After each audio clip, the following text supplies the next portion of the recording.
అందరికీ జైభీం. నేను రఘుకుమార్ శిఖరమల్లి, మాలమహనాడు రాష్ట్ర కార్యదర్శి.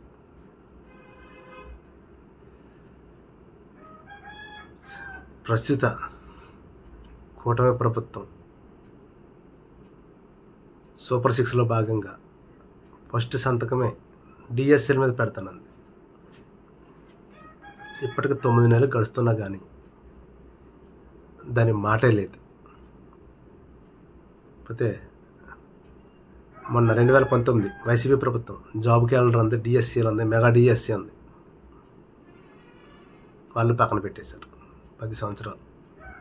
దానికంటే ముందు 2014లో టీడీపీ ప్రభుత్వం కూడా, అప్పుడు కూడా డిఎస్సీల విషయంలో చాలా మోసం చేసింది నిరుద్యోగులు. అంటే 2014 దగ్గర నుంచి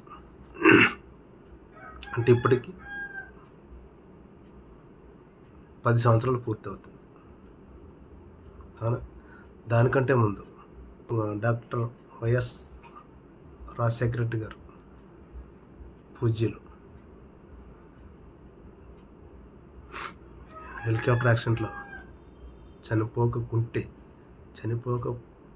ఉంటే ఈరోజు డిఎస్సికి బూజు పట్టేది కాదు. దివ్యాంగిత నేత వైఎస్ రాజశేఖర రెడ్డి గారు సీఎంగా ఉండగా డిఎస్సి నోటిఫికేషన్ ఇచ్చారు. దాంట్లో చాలామంది కూడా హ్యాపీగా పార్టిసిపేట్ చేసి వాళ్ళకి ఉద్యోగాలు సంపాదించుకున్నారు. మిగిలిన వాళ్ళు కూడా నెక్స్ట్ ఇయర్ మళ్ళీ డిఎస్సి తీస్తారు అనే ఆశతో ఇప్పటి వరకు కూడా ఈ 16 సంవత్సరాల నుంచి కూడా డిఎస్సి కోసం ఎదురు చూస్తున్న చాలామంది నిరుద్యోగులు ఉన్నారు. 2009 అది గాల్లో కలిసిపోయింది. 2014లో టీడీపీ ప్రభుత్వం వచ్చింది.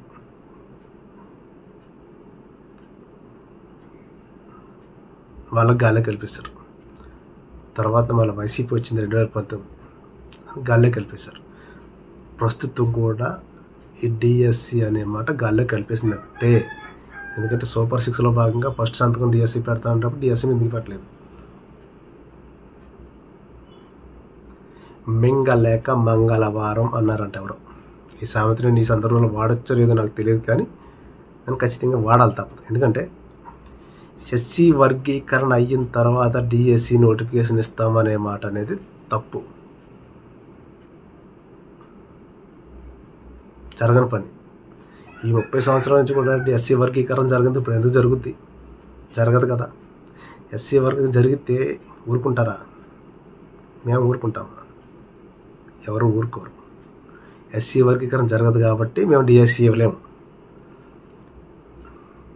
గుర్తుపెట్టుకోండి. అంటే ఇంకొక ముఖ్య విషయం, ఈ డిఎస్సి టాపిక్ ఎందుకు ఎత్తున్నానంటే ప్రతి సంవత్సరం కూడా చాలామంది స్టడీ సెంటర్లో లక్షలు ఖర్చు పెట్టి స్టడీ సర్కిల్లో స్టడీ తీసుకున్నారు.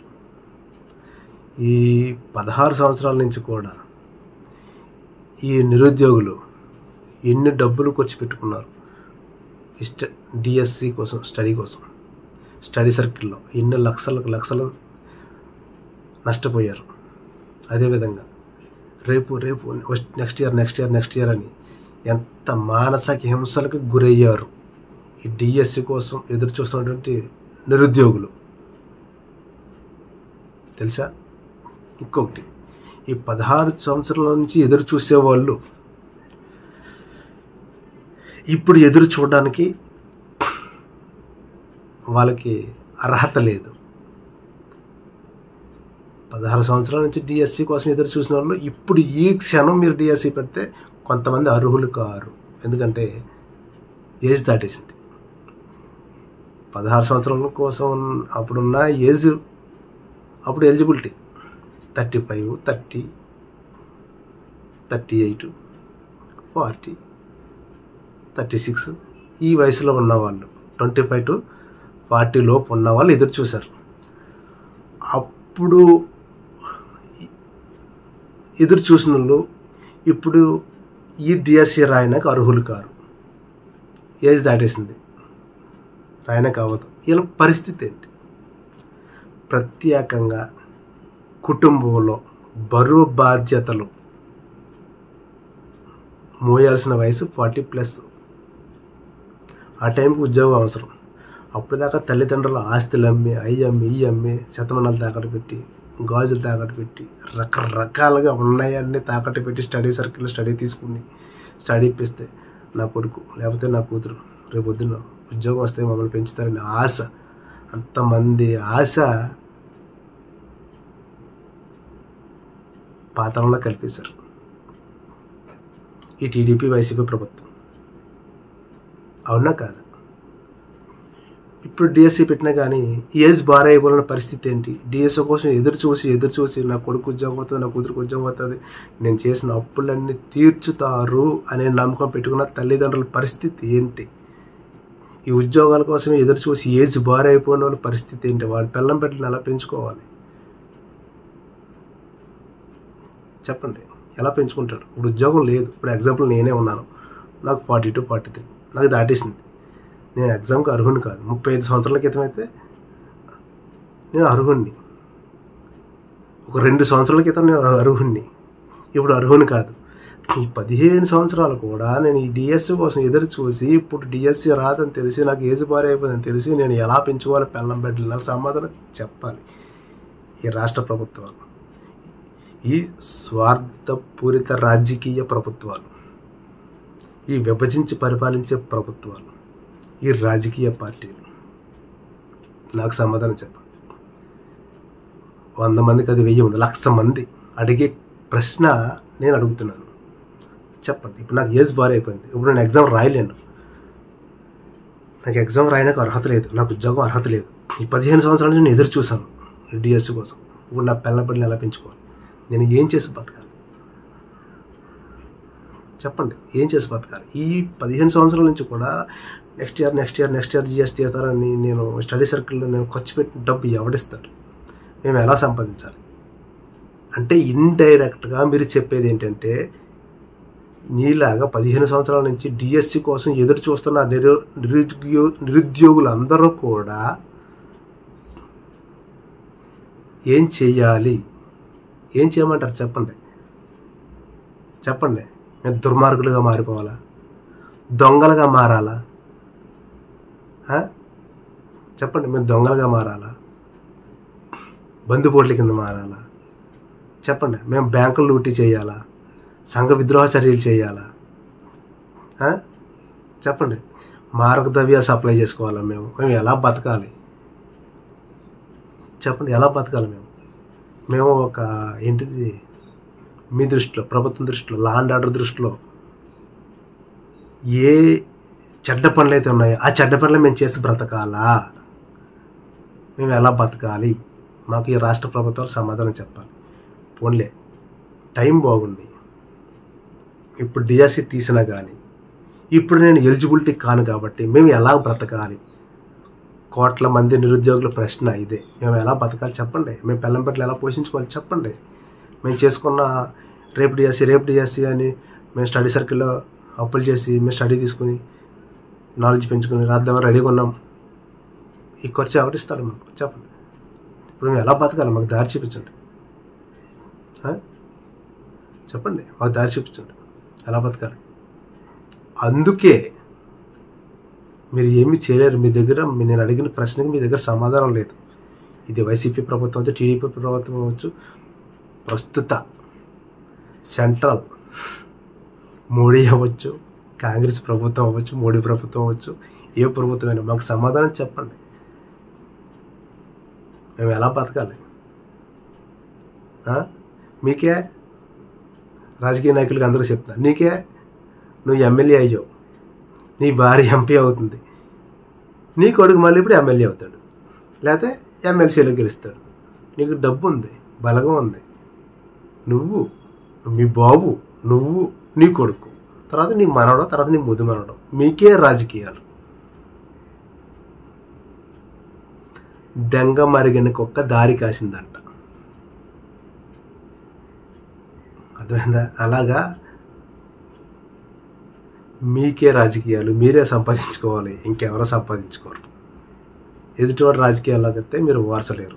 మేము రాజకీయాల్లోని పనిచేయము, ఉద్యోగాలకు పనిచేయము, మేము దేనికి పనిచేయము. మేము ఎలా బ్రతకాలి చెప్పండి. ఏం పని చేసుకుని బ్రతకాలి మీరు ఖచ్చితంగా సమాధానం చెప్పాలి. ఈ ప్రభుత్వాలన్నీ కూడా, ప్రభుత్వ రాజకీయ పార్టీలు అన్నీ కూడా నాలాగా ఏజ్ బార్ అయిపోయినాయి. ఉద్యోగం కోసం, డిఎస్సీల కోసం ఎదురు చూసి నాలాగా ఏజ్ బార్ అయిపోయిన పరిస్థితి ఏంటి? మీరు సమాధానం చెప్పక తప్పదు. ఏ ప్రభుత్వం అయినా కానీ తగిన మూల్యం చెల్లించక తప్పదు. అర్థమైందా? ఇంకా నిన్న మొన్న చదివాను నేను, అమలాపురంలో దొంగ నోట్లు ఏదో పట్టుపడ్డారు, ఏదో చూశాను నేను. దొంగ నోట్లు పట్టుపడ్డారు. ఎందుకు చేస్తున్నారు వాళ్ళు? ఆలోచించండి. ఎందుకు చేస్తున్నారు? పొట్ట కోసం, పొట్టకూటి కోసమే కదా. నేను దొంగల్ని, సంఘ విద్రోహ చర్యలు చేసేవాళ్ళని నేను సమర్థించట్లేదు. ఇప్పుడు పట్టుపడ్డా ఇలాగ చెయ్యాలి, ఏదో విధంగా కోటి విద్యలు కూట్టుకొరకే అన్న దాంట్లో ఇదొక విద్యని ఎంచుకున్న అవకాశాలు ఉన్నాయి. బ్రతకడం కోసం కొన్ని యాక్టివిటీస్ చేయక తప్పదు. వాళ్ళు సమర్థించట్లేదు. దానికి కారణం ఎవరు? నేను దొంగ నోట్లు చలామణిలో పట్టుపడడానికి కారణం ఎవరు? రాష్ట్ర ప్రభుత్వం కాదా? కేంద్ర ప్రభుత్వం కాదా? ఈరోజు వాడు దొంగలాగా తయారవడానికి కారణం ఎవరు? మీరు కాదా? చదువుకున్నోడికి ఉద్యోగాలు ఇచ్చి అసలు ఎంప్లాయ్మెంట్ అనేది ఎందుకు తీసేశారండి? ఎంప్లాయ్మెంట్ ఎక్స్పీరియన్స్ మీద ఏదో చిన్న చిన్న జాబులు ఇచ్చేవారు, ప్యూన్ జాబులు అయ్యి. ఎంప్లాయ్మెంట్ ఎందుకు తీసేశారు? అది నిరుద్యోగుల్ని మట్టి పెట్టినా కాదా? ఈరోజు వాడు దొంగ నోట్ల వ్యాపారం ఎందుకు చేస్తున్నాడు? మీలాగా హెలికాప్టర్లో తిరగనాక, మీలాగా ఫామ్ హౌస్లు కట్టుకోవడానికా, మీలాగా ఏంటిది హిమాలయాల నుంచి 10,000 లీటర్ వాటర్ 10,000 నుంచి 20,000 30,000 ఖర్చు పెట్టి హిమాలయ నీళ్ళు తాగడం కోసం వీడు దొంగ నోట్ల వ్యాపారం చేస్తున్నాడా? బెల్లం పెట్టలేక కడుపుండి అన్నం పెట్టడానికి చేస్తున్నాడా? ఆ దొంగతనం అనేది, దొంగ నోట్ల వ్యాపారం అనేది మీ వల్లే ఆడు చేస్తున్నాడు. ఆడికి ఆడు చదువుకున్న దానికి సరైన ఉద్యోగం మీరు ఇస్తే వాడు అలా చేస్తాడా? చెప్పండి, ఏం చేస్తాడా? ఒక 20,000 30,000 ఒక 40,000 జీతగాన్ని ఈ దొంగ నోట్ల వ్యాపారం చేయాలంటే ఆడు చేస్తాడా? చేయడు. అవమానంగా ఫీల్ అవుతాడు. మనమేంటి ఉద్యోగస్తులు, ఇది చేయవలసిన అవసరం ఏంటి? వీడికి ఉద్యోగం ఉంది కాబట్టి చేయవలసిన అవసరం లేదు, వాడికి ఉద్యోగం లేదు కాబట్టి చేయాల్సిన అవసరం వచ్చింది. అది దొంగ నోట్లు అవ్వచ్చు, మాదక ద్రవ్యాలు అవ్వచ్చు, ఏదైనా కానీ ఈరోజు యువత ఈ విధంగా తప్పుడు పనులు, సంఘ విద్రోహ చర్యలు చేపడుతుందంటే ఖచ్చితంగా అది రాష్ట్ర ప్రభుత్వం, కేంద్ర ప్రభుత్వం అది మాత్రమే తప్పు. వాళ్ళదే వీళ్ళది కాదు. భార్య బిడ్డలకు అన్నం పెట్టుకోవడం కోసం ఏదో తప్పు చేశాడు, దొంగతనం, లంచతనం ఏదో చేశాడు. ఓకే, అక్కడ కడుపుతో మాడిపోతుంది ఫ్యామిలీ. ఈ పని చేశాడు. ఆడికి ప్రతిఫలంగా ఏం చేస్తారు మీరు? అని లోపల వేస్తారు. ఇప్పుడు ఫ్యామిలీ పరిస్థితి ఏంటి? ఆడిని లోపల వేస్తే ఫ్యామిలీ పరిస్థితి ఏంటి? పిల్లం బిడ్డల పరిస్థితి ఏంటి? వాళ్ళకి మీరు భరోసా ఇవ్వగలరా? వాడిని లోపల వేసి ఏమన్నా నెలకి ఏమన్నా వీడికి కడుపుండి అన్నం పెట్టగలరా? వీళ్ళకి పెట్టలేరు. తప్పు చేస్తుంది మీరే. ఈరోజు ఒక మర్డరిస్టో, లేకపోతే ఒక కిడ్నాపిస్టో, లేకపోతే ఒక మారక ద్రవ్యాల రవాణా చేస్తున్నవాడు, దొంగ నోట్లు ప్రింట్ వేస్తున్నవాడు, బ్లాక్ మనీ చేంజ్ చేస్తున్నవాడు, లేకపోతే ఇల్లీగల్ యాక్టివిటీస్, ఇవన్నీ కూడా ఇవన్నీ సంఘ విద్రోహ చర్యల్లోకి వస్తాయి. ఈ సంఘ విద్రోహ చర్యలకి ఎందుకు బానిసలు అవుతున్నారు? ఈ రాష్ట్ర కేంద్ర ప్రభుత్వాలు మాత్రమే ఈ సంఘ విద్రోహ చర్యలకి ఇండైరెక్ట్గా సపోర్ట్ చేస్తుందని ఇది నా ఉద్దేశం. మీరు ఏమైనా చెప్పండి. ఖచ్చితంగా ఈరోజు యువత పాడైపోవడానికి కారణం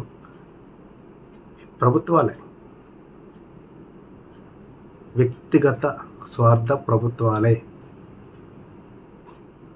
నా తాత సంపాదించాడు నాకేంటి, నా కొడుకు అనుకుంటాడు నా బాబు సంపాదించాడు నాకేంటి, వాళ్ళకి ఏం తెలుస్తాయి? మోసేవాడికి మాత్రమే తెలుసు కావిడి బరువు. ఈరోజు ఎంతమంది నాలాంటి వాళ్ళు డిఎస్సీలు తీయక ఎంతమంది రోడ్డున పడ్డారు. ఈ పాపం అంతా ఎవరిది? వీళ్ళదే. లాస్ట్ టైం 2014 చంద్రబాబు నాయుడుదే పాపం. 5 సంవత్సరాలు కూడా అడిదే పాపం, అయిందే పాపం. ఫస్ట్ మన జగన్మోహన్ రెడ్డి అయిందే పాపం. ఈరోజు ప్రస్తుతం మళ్ళీ టీడీపీ మళ్ళీ ప్రభుత్వం. ఈ పాపాలన్నీ ఒడగొట్టుకుంటుంది వీళ్ళే.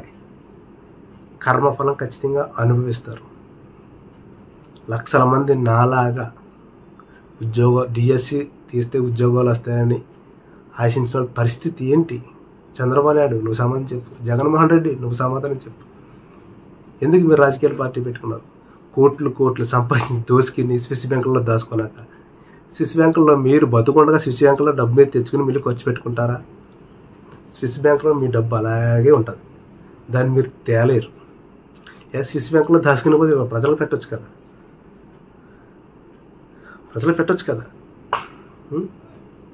చెప్పండి. మీరు స్విస్ బ్యాంకులో దాచుకుని చిన్న ఫ్యాక్టరీలు పెట్టి ఇక్కడ ఉపాధి కల్పించవచ్చు కదా.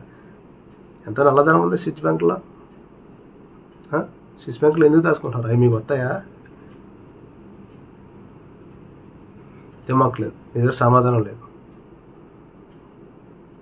పోతే ఇదంతా ఎందుకు చెప్పానంటే బాధ. ఎందుకు దొంగలు అవుతున్నారు? యువతి ఒక దొంగలు ఎందుకు అవుతున్నారు? మీ వల్ల దొంగలు అవుతున్నారు. ఈరోజు నేను దొంగని అవుతాను అనుకో, ఫర్ ఎగ్జాంపుల్ నేను దొంగని ఎందుకు మారాను? నేను చదువుకున్నాను, నాకు సరైన ఉద్యోగం లేదు, తల్లిదండ్రులు పోషించుకోలేను, నా బేరం బిడ్డలు పోషించుకోలేను. ఈరోజు నాకు వాళ్ళ కడుపు నుండి అన్నం పెట్టడానికి నేను దొంగని అయ్యాను. నువ్వు ఉద్యోగాలు ఇవ్వట్లేదు కాబట్టి నేను దొంగ వృత్తిని ఎంచుకున్నాను. నువ్వు ఉద్యోగాలు ఇవ్వలేదు కాబట్టి ఈరోజు నేను సంఘ విద్రోహచర్యలు చేస్తున్నాను. ఈరోజు నువ్వు నేను చదువుకున్న దానికి విలువ గల ఉద్యోగం నువ్వు ఇవ్వలేదు కాబట్టి ఈరోజు నేను మారక ద్రవ్యాలు రవాణా చేస్తున్నాను. చెప్పు, సమాధానం చెప్పు. చంద్రబాబు నాయుడు ప్రస్తుత కూటమి ప్రభుత్వంలో డిప్యూటీ సీఎం పవన్ కళ్యాణ్ గారు సమాధానం చెప్పండి. జగన్మోహన్ రెడ్డి మాజీ సీఎం సమాధానం చెప్పు. నేను అడిగిన సమాధానం చెప్పు. ఎందుకు డిఎస్సీలు తీయలేకపోతున్నారు మీరు? చెప్పండి. బ్యాక్లాగ్ పోస్ట్స్, గత వైసీపీ ప్రభుత్వం బ్యాక్లాగ్ పోస్టులు తీయలేదు. ఈ ప్రభుత్వం కూడా బ్యాక్లాగ్ పోస్టులు మాటే ఎత్తట్లేదు. ఎవరలా పోతే మనకెందుకు? మనం సంపాదించుకున్నాం. మనకు హెరిటేజ్ ఇండియన్ ట్రస్ట్ ఉంది, అది ఎన్టీఆర్ చారిటబుల్ ట్రస్ట్ ఉంది, ఎన్టీఆర్ ట్రస్ట్ ఉంది. రకరకాల ట్రస్టుల్లో మీరు నల్లధనాన్ని దాచేసుకున్నారు. ఇంకా సరిపోక దోసేసుకుని స్విచ్ బ్యాంకులో దాచేసుకున్నారు. ఎందుకు ఎవరికి ఉపయోగం? మీరు మాత్రం బాగా బతికితే సరిపోద్దా? ప్రజలు బతకొద్దా? ఏ ఉద్యోగాలు ఉన్న మట్టికి ఇప్పుడు ఏదో చిన్న ఏడుతున్నోటి నోట్లో చిన్న బెల్లమ్మకేసినట్టు అవుట్సోర్సింగ్లో కూడా వాళ్ళు కూడా తృప్తిగా లేవు. ఎదిరించడం తీసేస్తారు, ప్రశ్నించడం తీసేస్తారు. ఏంటి అసలు యువత పరిస్థితి? యువత కూడా టీడీపీ బాగాలేదు, వైసీపీ బాగుంది, మళ్ళీ తర్వాత వైసీపీ బాగుంది, మళ్ళీ టీడీపీ బాగుంటుంది, తర్వాత మళ్ళీ 2 బాగాలేదు, కాంగ్రెస్ బాగుంటుంది, మళ్ళీ కాంగ్రెస్ బాగాలేదు, మళ్ళీ టీడీపీ. ఇంతే. కుక్కపోతే నక్క, నక్కపోతే పంది, తర్వాత మళ్ళీ పంది బాగాలేదు, మళ్ళీ కుక్క నక్క ఉంది. ఇంతే మన బతుకులు, అంతే. డెమోక్రసీ ఇలా ఉంది, డెమోక్రసీ ఇంకంతే. ఇంక మాలాంటి బతుకులు అంతే. మాకు ఏజ్ బార్ అయిపోయింది, మేము ఎలా బతకాలి చెప్పండి? 40+ అయిన వాళ్ళు ఎలా బ్రతకాలి మీరు ఖచ్చితంగా సమాధానం చెప్పాల్సిందే. లేకపోతే ఖచ్చితంగా వీళ్ళందరూ రెవల్యూషన్ పుడుతుంది. ప్రభుత్వం సమాధానం చెప్పాలి. ఇప్పటికైనా మించింది లేదు. ఈ 15 సంవత్సరాల్లో మాలాంటి బ్రతుకులు ఎలాగో గాల్లో కలిసిపోయినాయి. మేము అడుక్కునో పుణుక్కునో ఏదో విధంగా మా పిల్లబిడ్డలు మేము పోషించుకుంటాం. ఇప్పటి నుంచి అయినా కానీ అవుట్సోర్సింగ్ పోస్టులు, డిఎస్సి పోస్టులు తీసి పేదలను ఆదుకోండి, నిరుద్యోగులను ఆదుకోండి. మాకు చదువుకు విలువ లేదు. WMAలు MAలు చేసి ఎంటెక్లు బీటెక్లు చేసి మేము రోడ్లు పాలవుతున్నాం. మీరు 10th క్లాసులు ఫెయిల్ అయ్యి, 7th క్లాసులు ఫెయిల్ అయ్యి, ఇంటర్మీడియట్లో ఫెయిల్ అయ్యి మీరు ప్రజాప్రతినిధులు, ఎమ్మెల్యేలు, ఎంపీలు, మినిస్టర్లు అయిపోయి తాతలు కొడుకులు కొడుకులు కొడుకులు కొడుకులు తరాలు తరాలు సంపాదించేసుకుంటున్నారు. మరి చదువుకున్న మా పరిస్థితి, ఓటేసిన మా పరిస్థితి ఏంటి? ఖచ్చితంగా దీనికి సమాధానం చెప్పాలి. ఇప్పటి నుంచి అయినా సరే ఓటమి ప్రభుత్వానికి స్వీట్ వార్నింగ్ ఇస్తున్నా. Sweet warning. తర్వాత నిరుద్యోగుల ఫ్లోటింగ్, అదేవిధంగా యువత ఫ్లోటింగ్ మీరు తట్టుకోలేరు, యువత పెట్టుకోవద్దు. అర్థమైందా? ఖచ్చితంగా వ్యతిరేకత అంటే వస్తుంది. మీరు ఎంత తొందరగా అంత తొందరగా డిఎస్సీలు తీస్తే మంచిది. డిఎస్సీలకి, ఎస్సీ వర్గీకరణకి ముడి పెట్టొద్దు. ఎస్సీ వర్గీకరణ అనేది పాత సీసాలో కొత్త నీరు లాంటిది. నీరు కొత్తదే, సీసా పాతదే. వర్గీకరణ చేస్తాను అన్నమాట కొత్త నీరు. వర్గీకరణ మీరు చేయలేరు అనేది పాత సీసా. గుర్తుపెట్టుకోండి. మీకు ఎస్సీ వర్గీకరణ వల్ల అవ్వదు. అయితే సిచ్యువేషన్స్ ఎలా ఉంటాయి నీకు తెలుసు. ఇటు డిఎస్సీలు రావు. ఎప్పుడైనా సరే ఈ వీడియో చూస్తున్న ప్రతి యువకులు కూడా డిఎస్సీ కోసం ఎదురు చూస్తున్నారు. నిరుద్యోగులు అందరూ కూడా అందరూ ఒక తాటి మీదకి రండి. ఉద్యోగాలు ఎందుకు ఎవరో చూద్దాం. ప్రతి జిల్లా కలెక్టర్ ఎదురుగుండా కూడా ఒక్కొక్కటే స్టార్ట్ చేయండి నిరాహార దీక్ష. 1 10 అవుతుంది, 10 100 అవుతుంది, 1000 అవుతుంది, లక్షలు అవుతాయి, ఒక మహాసముద్రం అవుతుంది. ప్రతి జిల్లా కలెక్టర్ ఎదురకుండా డిఎస్సీలు ఎందుకు ఎవరో చూద్దాం. ప్రతి ఒక్కరు కూడా వ్యతిరేకత పుడితేనే మీరు ఎదురు చూస్తున్నారు. ఎస్సీ వర్గీకరణ తర్వాత డిఎస్సీ అసాధ్యం, ఎస్సీ వర్గీకరణ అసాధ్యం, డిఎస్సీ ఇవ్వడం కూడా అసాధ్యం. తప్పికి దొబ్బేస్తుంది ప్రభుత్వం. 2014 2009లో ఇంకా అటు ఇటు అయిపోయింది. ఇంకా శోక సముద్రం. 2014లో దాటించి దొబ్బేసింది టీడీపీ ప్రభుత్వం. 2019 దాటించి దొబ్బేసింది వైసీపీ ప్రభుత్వం. ఇప్పుడు కూడా దాటించి దొబ్బేస్తారు. డబ్బు లేదు, డబ్బు లేదు. ఎందుకు డబ్బు లేదు? ట్రస్టుల్లో దాచుకున్న లక్షల కోట్లు తీయమనండి బయటికి. స్విచ్ బ్యాంకుల్లో దాచుకున్న లక్షల కోట్లు తెమ్మనండి. దొంగలు మనం కాదు, వీళ్ళే దొంగలు. దొంగతనం చేయడం కోసమే రాజకీయాల్లోకి వచ్చారు, పార్టీలు పెట్టుకున్నారు. దొంగలు వీళ్ళే. అదేవిధంగా ఇప్పటికే సరే ప్రజలు ఆలోచించాలి. ఎక్స్పెషల్లీ డిఎస్సి కోసం ఎదురు చూస్తున్న ప్రజలందరూ కూడా, నిరుద్యోగులందరూ కూడా నా ఈ వీడియో మైండ్లో పెట్టుకోండి. ఎదిరించేవాడు లేకపోతే బెదిరించేవాడిదే రాజ్యం. ఇది మాత్రం గుర్తుపెట్టుకోండి. మనం ఇలా మెల్లగా ఉంటే ఇప్పుడు ప్రజెంట్ 38 సంవత్సరాలు ఉన్న డిఎస్సి కోసం ఎదురు చూస్తున్న యువకులు కూడా ఈ 5 సంవత్సరాలు పోతే నెక్స్ట్ మీకు ఎలిజిబిలిటీ అవ్వరు. నెక్స్ట్ మీకు ఎగ్జామ్ రాయడానికి అవకాశం ఉండదు. ఇది జగమెరిగిన నగ్న సత్యం. ఈ 3 సంవత్సరాల్లోనే ఈ కూటమి ప్రభుత్వం వెళ్ళక ముందే ఈ 5 సంవత్సరాల్లో ప్రభుత్వం ఉన్న లోపే ఏజ్ సరిపోయే వాళ్ళు ఖచ్చితంగా పోరాటాలు చేయండి. 30 బిలో ఉన్న వాళ్ళు నెక్స్ట్కి చేసుకుంటారు. వాళ్ళకి ఇంకా ఏజ్ ఉంది. 2028 నాటికల్లా మనం డిఎస్సీలు చాలా మట్టికి క్లోజ్ అయిపోవాలి. అర్థమైందా? 2029 దాటితే మనం పనిచేయం. ఇంకా డిఎస్సికి. వీళ్ళందరూ గుర్తుపెట్టుకుంటే ఖచ్చితంగా పోరాటాలు సాగించాలి. పోరాటాలు చేయకపోతే 2029 నుంచి మళ్ళీ మన జీవితం ఒక ప్రశ్నార్థకం. గుర్తుపెట్టుకోండి. ఇప్పుడు దొంగలుగా చాలామంది అవుతున్న వాళ్ళందరూ పాపం కూడా ప్రజాప్రతినిధులదే, రాష్ట్ర ప్రభుత్వం అంతే, కేంద్ర ప్రభుత్వం అనేదే. ఎవడు దొంగగా మారాలనుకోడు, ఎవడు సంఘ విద్రోహాలు చేయాలనుకోడు.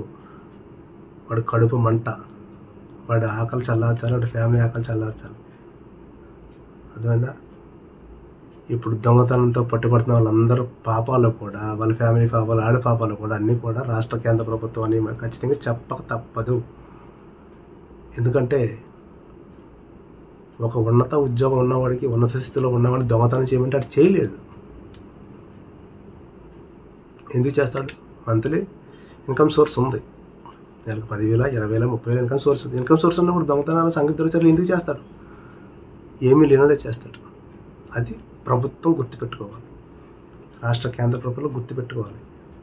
నిరుద్యోగాన్ని రూపుమాపడానికి కేంద్ర రాష్ట్ర ప్రభుత్వాలు ఖచ్చితంగా కృషి చేయాలి. ఇది నేను చాలా ఎవరో చెప్పింది లేకపోతే కంటెంట్ రాసుకుని నేను మాట్లాడలేదు, నా ఆవేదన. సొసైటీ మీద ఉన్న నా నమ్మకం, గౌరవం. అర్థమైందా? 2029 డిఎస్సి కోసం ఎదురు చూడొద్దు. ఎదురు చూసేటప్పటికి ఏజ్ బార్ అయిపోయిన అందరూ కూడా మేల్కోండి.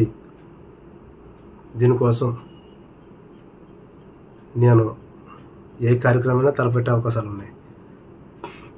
ప్రతి జిల్లా కలెక్టరేట్ ఎదురుకుండా ఖచ్చితంగా యువకులు ఖచ్చితంగా నిరాహార దీక్షలు చేస్తే రాష్ట్ర కేంద్ర ప్రభుత్వం తెలుస్తుంది మన బాధ. అడగందే అమ్మాయిని అన్నం పెడుతుంది అంటారు. అవును, మరి అడగందే అమ్మాయి అని పెట్టదు. అదేదో మనం అడగాలి. అడిగితే లేకపోతే ఏ విధంగా అడగాలనేది మనం చదువుకున్నాం కదా, చరిత్ర చదువుకున్నాం. అల్లూరి సీతారామరాజు ఏం చేశాడు, భగత్ సింగ్ ఏం చేశారు, మహాత్మా గాంధీ ఏం చేశారు, డాక్టర్ బిఆర్ అంబేద్కర్ ఏం చేశారు మన కోసం. దేశ నాయకులు గుర్తు తెచ్చుకోండి. వాళ్ళు పుట్టిన భూమి మీద మనం పుట్టాం.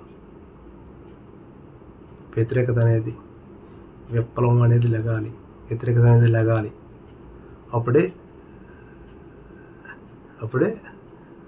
నిరుద్యోగం మాపుకునే ప్రయత్నాలు మనం చేయాలి. ఖచ్చితంగా రాష్ట్ర ప్రభుత్వం, కేంద్ర ప్రభుత్వం కళ్ళు తెరిపించాలని నేను ఈ మీడియా ద్వారా యువతకు పిలుపునిస్తున్నాను, తెలియజేస్తున్నాను. దీంట్లో తప్పు ఒప్పులు ఉంటే నాకు క్షమించండి. ఎవరి గురించి నేను తప్పుగా మాట్లాడుంటే, ఎస్పెషల్లీ నిరుద్యోగులు. ప్రభుత్వంతో నా పనిలే. ప్రభుత్వం ఏమైనా వేసుకుంటాను నేను, ఏ స్టేట్ అని సెంట్రల్ ఏ ప్రభుత్వాన్ని నేను వేసుకుంటాను, వల్గర్గానే వేసుకుంటాను, ప్రాబ్లం లేదు. కానీ నా యువకులు నిరుద్యోగులతో బాధపడుతున్న వాళ్ళు ఏమైనా నొప్పించుంటే ఎస్పెషల్లీ నాకు క్షమించండి. నా ఈ బాధ మీరు అర్థం చేసుకోండి. ఏం చేయాలనేది మీరు ఆలోచించుకొని ఎదురుకు అడిగేయండి. మన ఉద్యోగాలు మనమే సంపాదించుకుందాం. రాక్షసుల్లాగా అయినా సరే మనం ప్రభుత్వాల మీద విరుచుకుపడాలి. మన రాక్షసులను సంపాదించుకుందాం, మన హక్కులు మనం సంపాదించుకుందాం, మన ఉద్యోగాలు మనం సంపాదించుకుందాం. మన రాక్షసుల్లాగా మారాలి, తప్పదు, మారుదాం. ఇప్పుడు మన భవిష్యత్తు కోసం, మన ఉద్యోగాల కోసం రాక్షసుడిలాగా తయారైనా పర్వాలేదు, కానీ సంఘ విద్రోహ చర్యలు చేయకండి. సంఘ విద్రోహ చర్యలు అనేది మీ దారి కాదు. రాక్షసుల్లాగా మారి రాష్ట్ర ప్రభుత్వాన్ని ఎదిరించి వాళ్ళని నొప్పించి అయినా సరే మన అవుట్సోర్సింగ్ ఉద్యోగాలు మనం సంపాదించుకుందాం. బ్యాక్లాగ్ పోస్టులు సంపాదించుకుందాం. అదేవిధంగా మన డిఎస్సీలు మనం సంపాదించుకుందాం. అంతేగాని సంఘ విద్రోహ చర్యలు చేయకండి. మీరు మారుతున్న బ్లాక్ మనీ అంతా మన భారతదేశానికి ఒక వెన్నుపోటు. దొంగ నోట్లు మార్చకండి, మార్గద్రవ్యాలు అలవాటు చేయకండి. ప్రజలు ఇల్లీగల్ యాక్టివిటీస్ అన్నీ మానేయండి. ప్రతి వ్యక్తిలో కూడా ఒక అల్లూరి సీతారామరాజు, ఒక భగత్ సింగ్ ఉన్నారు, ఒక అంబేద్కర్ కూడా ఉన్నారు. గుర్తుపెట్టుకోండి. ఎందుకంటే వాళ్ళు కూడా మనలాంటి మానవ జాతే. వాళ్ళు పుట్టిన ఫైర్ మనలో ఎందుకు పుట్టదు? వాళ్ళు తెల్లదొరలను తరవడానికి, తెల్లదొరల్ని తమరడం కోసం వాళ్ళు ప్రాణత్యాగం చేశారు. మన ప్రాణత్యాగం చేయడం అవసరం లే. ఒక విప్లవం లెగిస్తే మన ఉద్యోగాలు మనకు వస్తాయి. దయచేసి యువకులు సంఘ విద్రోహ చర్యలు చేయకండి. సంఘ విద్రోహ చర్యలు చేసిన తర్వాత మీ ఇంటికి పట్టుబడితే మీ ఫ్యామిలీ పరిస్థితి ఏంటి? మీరు ఫ్యామిలీకి అన్నం పెట్టడం కోసం సంఘ విద్రోహ చర్యలు చేస్తున్నారు. దొరకకపోతే పర్వాలేదు, సాయంత్రం అన్నం పెడతారు కడుపులో. దొరికితే ఇలా పరిస్థితి ఏంటో ఆలోచించండి. మనందరూ ప్రభుత్వం మీద ఫైట్ చేద్దాం, మన ఉద్యోగాలు మనం సంపాదించుకుందాం. ఓకే, గుడ్ లక్, జై భీమ్.